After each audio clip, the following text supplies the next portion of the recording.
আর আমাদের পার্টির পক্ষ থেকে ডিসেম্বর 2012 আমরা আমরা ডেপুটেশন দিয়েছিলাম স্বরাষ্ট্রমন্ত্রীর কাছে। 16 তারিখ আরেকটা ঘটনা 16ই জানুয়ারি হঠাৎ করে আমাদের নোটিশ পাঠানো হলো, আপনারা দিল্লিতে আসুন। এই ব্যাপারে 32,000 বহু শরণার্থীদের সমস্যা সমাধানের ব্যাপারে আমরা তৈরি করি, বিমান ধরলাম। বিকাল 5টার সময় নর্থ ব্লকে স্বরাষ্ট্র মন্ত্রকের বৈঠক, সম্মানিত হোম মিনিস্টার অমিত শাহজি চেয়ারম্যানশিপে বৈঠক, সেখানে আমরা অংশগ্রহণ করেছি। আমাদের পার্টির পক্ষ থেকে আমরা 2 মন্ত্রী, আবার কাকতালীয়ভাবে প্রেসিডেন্ট এবং পার্টির সেক্রেটারি, জেনারেল সেক্রেটারি, আর 2 জন অ্যাসিস্ট্যান্ট জেনারেল সেক্রেটারি, মঙ্গল দেববর্মা আর অমিত দেববর্মা, আমরা 4 জন টিম গেছি। সেখানে মিজোরামের মুখ্যমন্ত্রী, আমাদের জনপ্রিয় মুখ্যমন্ত্রী উভয়ই হাজির এবং সংশ্লিষ্ট রাজ্যের চিফ সেক্রেটারিরা হাজির, হোম সেক্রেটারি হাজির, joint secretary home Satyendra Gaur হাজির, উল্লেখনীয়ভাবে হাজির আসামের অর্থমন্ত্রী সম্মানিত হেমন্ত বিশ্ব শর্মা, উনিও হাজির। আর হাজির গুরু শরণার্থীদের নেতৃবৃন্দ, আরও হাজির ত্রিপুরা রাজ্যের মহারাজ ডক্টর কুসুম দেববর্মা, যিনি কিছুদিন আগে ত্রিপুরা নামে একটা অরাজনৈতিক সংগঠন গড়ে তুলেছেন, উনিও হাজির।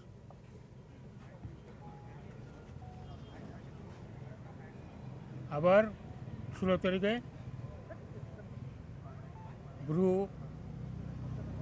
শরণার্থীদের প্রতিনিধিরা তারা একে একে 6 জন সই করেছেন, আমরা সাক্ষী হিসেবে সই করলাম। একটা ঐতিহাসিক সিদ্ধান্ত হলো। সিদ্ধান্ত এটাই মূল কথা, 32,000 বড় শরণার্থী তারা ত্রিপুরাতেই তাদেরকে স্থায়ীভাবে পুনর্বাসন দেওয়া হচ্ছে, হবে না, হচ্ছে,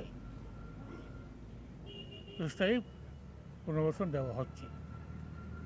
অবশ্য যারা কিছু সংখ্যক যারা মিজোরামে যেতে চান তারা মিজোরাম যেতেই পারেন, কিন্তু আমাদের কাছে এই কথাই পরিষ্কার, আমরা জানিয়ে দেওয়া হলো যে তারা সবাই, আর কেউ মিজোরামে যাবেন না, সবাই এখানেই থাকবেন।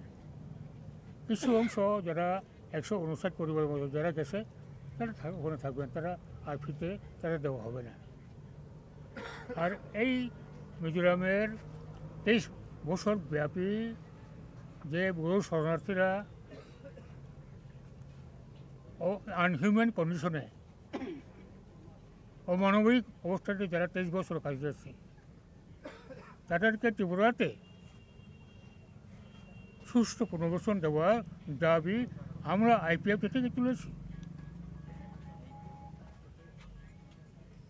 অগাস্ট মাসে আমরা আমাদের সেন্ট্রাল কমিটি বৈঠকে সেটা আমরা সিদ্ধান্ত নিয়ে সেই সিদ্ধান্ত আমরা কেন্দ্রীয় সরকারকে অবগত করেছি। আবার অক্টোবর মাসে যখন শরণার্থীদের রেশন বন্ধ করে দেওয়া হলো, তারা লাগাতারভাবে অনশন ধর্মঘট শুরু করলেন, তখন আবার আমাদের IPF পক্ষ থেকে আবারও সেন্ট্রাল এক্সিকিউটিভ কমিটি আবার আমাদের সিদ্ধান্ত আমরা মুখ্যমন্ত্রী বাহাদুর এবং হোম মিনিস্টারকে আবার আমরা জেনেছি, তাদেরকে মিজোরামে ফেরতের জন্য চাপ সৃষ্টি না করে তাদেরকে এখানেই ত্রিপুরাতে তাদের বসবাস দেওয়া। কাজে এই ব্যাপারে এখানে ত্রিপুরাতে ব্রু শরণার্থীদের সঠিক এবং স্থায়ী পুনর্বাসনের ব্যাপারে আমরাই আইপিএফটি অগ্রণী ভূমিকা নিয়েছি। এটার জন্য আমরা আমাদের ক্রেডিট আমরা দাবি করতেই পারি। এখন অবশ্য রাজনৈতিক লাভালাভের জন্য অনেক পার্টি বলবে না এটা আমরাই তৈরি করেছি, আমরা এই তো করবো। কিন্তু আপনারা জানেন অতি সম্প্রতি কংগ্রেসের পক্ষ থেকে, রাজ্য কংগ্রেসের পক্ষ থেকে ওনারা স্টেটমেন্ট দিয়েছেন। কী স্টেটমেন্ট? ব্রুদেরকে 1 মাসের মধ্যে মিজোরামে ফেরত পাঠাতে হবে। এটাই ছিল কংগ্রেসের স্ট্যান্ড। প্রাক্তন কংগ্রেস সভাপতি কথা বলেছেন, বর্তমান কংগ্রেস সভাপতিও একথাই উচ্চারণ করেছেন। আর সিপিএম মুক্তি পরিষদ তারা দরে মাস না সুই পানি, দরে মাস না সুই পানি এবছর হ্যাঁ একটা সুষ্ঠু পরিবেশন হওয়া দরকার। আর একটা কথা এদিক শুধু বলে সিপিএম। এই অবস্থার প্রেক্ষিতে ব্রু শরণার্থীরা ত্রিপুরাতেই এখন তাদেরকে স্থায়ী পুনর্বাসন দেওয়া হচ্ছে। ত্রিপুরাতে ভৌগোলিক এলাকা, খাস জায়গা খুব কমে গেছে। আর ফরেস্ট রিজার্ভ এলাকা যেটা আছে অধিকাংশ সেটা টিটিএডিসি এলাকাতে।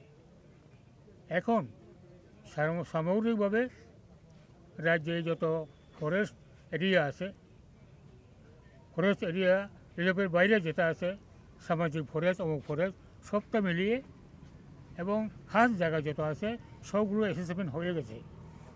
এইগুলোকে ক্লাস্টার ভিলেজ করে করে যৌথ গ্রাম, গুচ্ছ গ্রাম করে করে তাদেরকে আমরা পুনর্বাসন দেওয়ার ব্যবস্থা করছি, যাতে বাঙালি অংশের মানুষের কোনো ক্ষতি না হয়, পাহাড়ি অংশের মানুষও যাতে তাদেরকে ওভারবার্ডেন না করতে হয়।